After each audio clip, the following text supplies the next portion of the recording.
BNP একটি গণতান্ত্রিক রাজনৈতিক দল এবং বহুদলীয় গণতন্ত্রের প্রবর্তক জিয়াউর রহমান। আপনি কি দেখেননি যে 9 বছর স্বৈরশাসকের বিরুদ্ধে বেগম খালেদা জিয়া প্রত্যয়শীল নেতৃত্ব দিয়ে সংগ্রাম করে তিনি প্রমাণ করেছেন survival of the fittest and struggle for the existence, এবং ওনাকে আপসী নেত্রী হিসেবে সেদিন বাংলাদেশের মানুষ আখ্যায়িত করেছিলেন।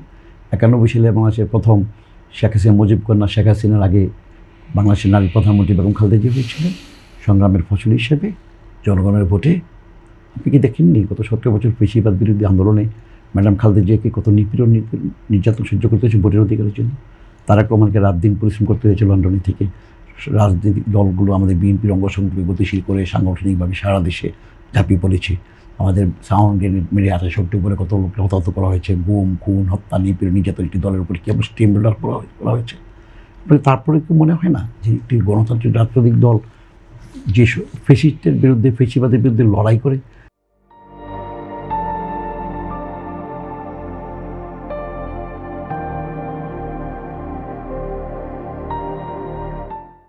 তাদেরকে কি তাই সেই দলকে ফ্যাসিবাদকে অনুমোদন করতে পারে? এটা কি কেউ কোনো শিশু বা পাগলও কি বিশ্বাস করবে? করা উচিত, এই কথাগুলো উত্থাপন করাও কি উচিত? তারেক রহমানের বক্তব্য থেকে এগুলো ভেসে আসে। তিনি প্রতিহিংসা করবেন না সেই কথাটি বলার অর্থ কি এই যে যারা অপরাধ করবে তারা পার পেয়ে যাবে? তিনি কখনো বলেছেন যারা অন্যায় করেছে, ব্যাংক লুট করেছে, অর্থ পাচার করেছে, গুম করেছে, খুন করেছে, তাদেরকে মাফ করে দিতে হবে? কখনো কি কেউ বলেছে? বিএনপি কোনো নেতা করে নাই। তবে এটা ঠিক যে তিনিও যেটি বলেছেন স্বাধীনতার 45 বছর পরে 55 বছর পরে যদি স্বাধীনতার যুদ্ধের সময় যারা স্বাধীনতার বিরোধিতা করেছে, দর্শনের সাথে জড়িত ছিল, খুনের সাথে জড়িত ছিল, আমি সবার কথা বলবো না, বিতর্কও থাকতে পারে, যারা জড়িত ছিল তাদের যদি ফাঁসি হতে পারে, বিচার হতে পারে, হত্যা বিচার, তাহলে গত 17 বছর যারা দেশবিরোধী চক্রান্ত করেছে, গুম করেছে, খুন করেছে, দর্শন, আপনার এই জাহাঙ্গীরনগর তো সেঞ্চুরি করেছে, অর্থ লুটপাট করেছে, তাদের বিচারে হতে পারবে না কেন? যদি এত বছর পরে জামাতে ইসলামের বা জামাতে ইসলামের সাথে যারা জড়িত ছিল, স্বাধীনতা যুদ্ধের সময় অপরাধের সাথে জড়িত ছিল বলে ফাঁসির রায় হয়েছে, কার্যকরও হয়েছে অনেকের, তাহলে একই অপরাধ যদি আবার স্বাধীন রাষ্ট্র ব্যবস্থাতে আবার একটি দল করে, তাহলে তাদের ব্যাপারে কেন বিচার হতে পারবে না? অবশ্যই পারবে। এবং অতীতের যে কোনো সময়ের চেয়েও আজকের এই বিএনপি সরকার অনেক শক্তিশালী, এবং বিএনপি সহ ক্রিয়াশীল যে সকল রাজনৈতিক দলগুলো আছে অনেক শক্তিশালী, এমনকি বিএনপি সহ পার্লামেন্টে অপরাপর যে সকল সংগঠনগুলো আছে বিরোধী দল সহ অতীতের যে কোনো সময় চাই আমি বলবো যে পার্লামেন্ট অনেক শক্তিশালী। কাজেই একটা শক্তিশালী একটা পার্লামেন্ট, শক্তিশালী একটা রাজনৈতিক দল, শক্তিশালী একটা বাংলাদেশ স্বাধীনতা সার্বভৌমত্ব রক্ষা করে যেভাবে এগিয়ে চলেছে, এখানে কারো কোনো চিন্তা করার কোনো কারণ নেই, দুশ্চিন্তা করার কোনো কারণ নেই। এবং বুঝতে হবে যে এখানে এই শিক্ষানের মধ্যে আর সে ফেসিস্টদের কোনো জায়গা নেই। তারা কখনো যেভাবেই চেষ্টা করুক, এনাকি তৈরি করে যেভাবে পারুক, সেই সুযোগ হবে না বাংলাদেশে। আর যখনই আপনি দেখবেন যে কোনো ফেসিবাদ কোথাও মাথা চালা দিচ্ছে, ফেসিস্টরা ওকে দিচ্ছে, কিংবা পতিত স্বৈরাচাররা আবার এগোতে চাচ্ছে, দেখবেন যে ক্রিয়াশীল সকল রাজনৈতিক দল পার্লামেন্টে সহ যারা পার্লামেন্টে আছে দেখবেন যে ঐক্যবদ্ধ আছে। এখানে এই ঐক্যকে নষ্ট করতে পারবে না। গণতন্ত্রের স্বার্থে, বাংলাদেশের স্বার্থে আমরাও চাই যে গণতন্ত্রের স্বার্থে আমাদের সবাইকে একটা জায়গায় ঐক্যবদ্ধ থাকতে হবে। আমরা আর চাই না আমরা নূর হোসেনের রক্ত, রাউফুল বসিনের রক্ত, সেলিম দেলোয়ারের রক্ত এভাবে শিখত আজকে ঢাকা বিশ্ববিদ্যালয় শিশুরাচারের সাথে। আবার শেখ হাসিনার আমলে আমাদের হাজার হাজার নেতাকর্মীর রক্ত, জেহাদের রক্ত, আমাদের নোয়াখালীর ফেনীর তুষারের রক্ত। বাংলাদেশের রাজনীতিতে জামাত নিয়ে আপনি যে কথাটা বলছিলেন, জামাতও তো রাজনীতি করছে, তাদের সঙ্গেও তো আপনারা পার্লামেন্টে আছেন। জামাত যদি বাংলাদেশের রাজনীতিতে বিরোধী দল অবস্থান করতে পারে কিংবা আপনারা তাদের সঙ্গে কাজ করতে পারেন, তাহলে আওয়ামী লীগ কেন ফিরতে পারবে না?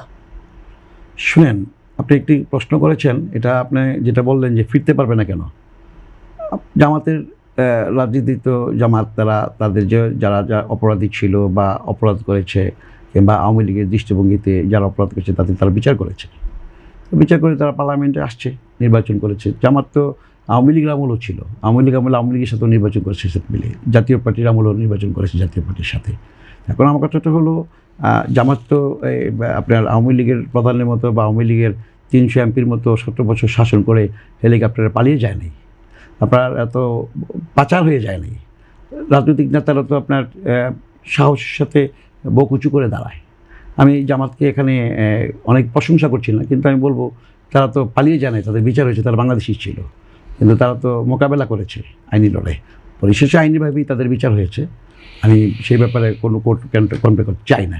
কিন্তু আওয়ামী লীগ তো পালিয়ে গেছে, আওয়ামী লীগের প্রধান সব পালিয়ে গেছে, আওয়ামী লীগের নেতাকর্মী যারা সাধারণ কর্মী সমস্ত তাদেরকে ফেলে রেখে বিপদে ফেলে পালিয়ে গেছে। 300 এমপি ছিল, একটা এমপিও তো রাজপথে দাঁড়িয়ে প্রতিবাদ করে নেই।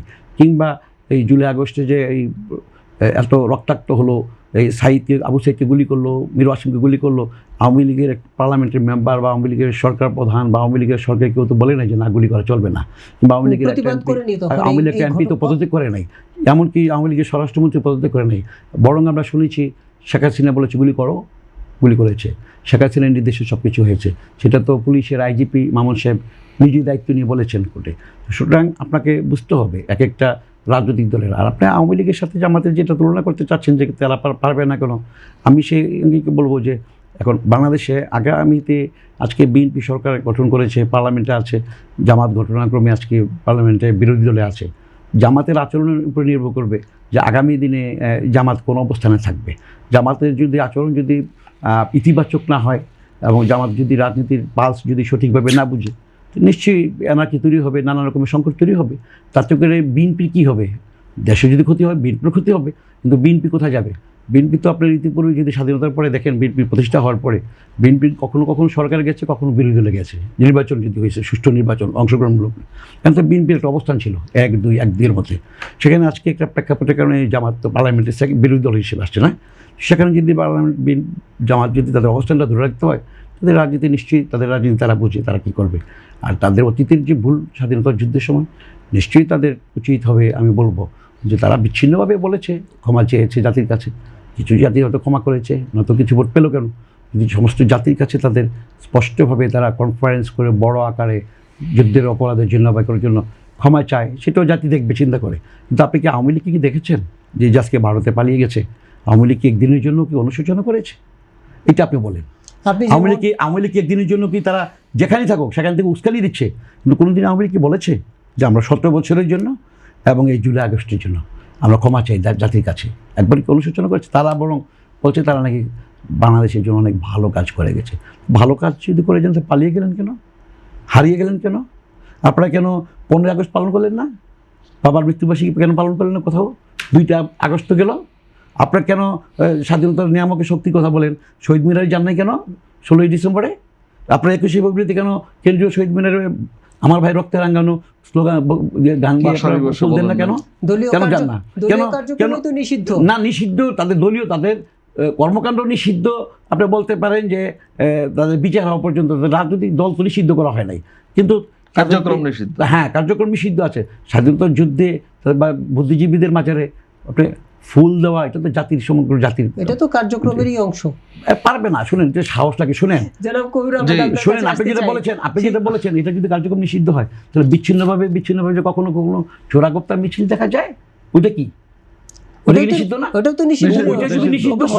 চোরাগোপ্তা মিছিল করা যদি নিষিদ্ধ হয়, তাহলে সাহস নিয়ে ফুল দিতে এই এটা কোথায়? সাহস লাগবে, রাজনীতি করতে সাহস লাগে। সেখানে সততার যদি অভাব থাকে, আপনি যদি অপরাধী হন, আপনার সমস্ত শরীর যদি রক্ত থাকে, রক্তের দাগ থাকে, সমস্ত দলের নেতাকর্মীদের হত্যা করা রক্ত যদি আপনার শরীরে থাকে, রক্ত গন্ধ থাকে, তাহলে আপনি তো নিশ্চয়ই ভীরু হবেন। আপনি যদি অত্যাচারী হন, আপনি ভীরু হবেন না, আপনার সাহস থাকবে না। আমরা বিএনপি নেতাকর্মীদের দেখেন 17 বছর সাহসের সাথে কিন্তু লড়াই করেছি, কখনো জেল খেটেছি। আমিও তো অনেকবার জেল খেটেছি, আপনি জানেন। ম্যাডাম খালেদা জিয়া দেখেন আপোষ করেন নাই ভোটের অধিকার প্রশ্নে, জেল খেটেছেন, আমরা কিন্তু আপোষ করিনি। সে কারণে হয় কি জানেন, যারা ত্যাগী, যারা সৎ, তাদেরকে কিন্তু সম্মানিত করেন, আল্লাহ রাব্বুল আলামিনও করেন, জনগণও করেন। সেখানে বেগম খালেদা জিয়া আজকে ম্যাডাম চলে গেছেন, কিন্তু ম্যাডাম খালেদা জিয়ার যে ঐতিহাসিক যে জানাজাটা হলো আপনার মানিক মিয়া বিনতে, আপনি নিশ্চয়ই দেখেছেন। জিয়াউর রহমান সাহেবের পরে ম্যাডাম খালেদা জিয়ার জানাজা। আর এটা হচ্ছে বিএনপির এটা অর্জন, এটা মানুষের ভালোবাসা, জনগণের ভালোবাসা। আমরা জনগণের ভালোবাসা আমরা টিকে আছি, আমাদের এই বিএনপির দল। আমরা একেবারে 100% মানে আমাদের একবারে টুকটাক অল্প আমাদের ভুলভ্রান্তি নাই, আমি কিন্তু সেই কথা আপনাকে বলছি না। আমাদের কখনো কখনো ভুলভ্রান্তি হয়, কিন্তু অপরাপর যে সকল রাজনৈতিক দলগুলো আছে তাদের চেয়ে জনগণ আমাদেরকে বেছে নিয়েছে। কেন বেছে নিয়েছে? আমরা সততার সাথে রাজনীতি করি, আর আমরা যা বলি আমরা তা করি, আর দেশের জন্য আমরা করি। আমরা চুক্তি করি, দেশের যা কিছু করি, দেশের স্বাধীনতা সার্বভৌমত্ব রক্ষা করে আমরা করি। দেশের ক্ষতি হবে, দেশের সার্বভৌমত্ব বিনষ্ট হবে, এই কাজটি বিএনপি কখনো করে নাই।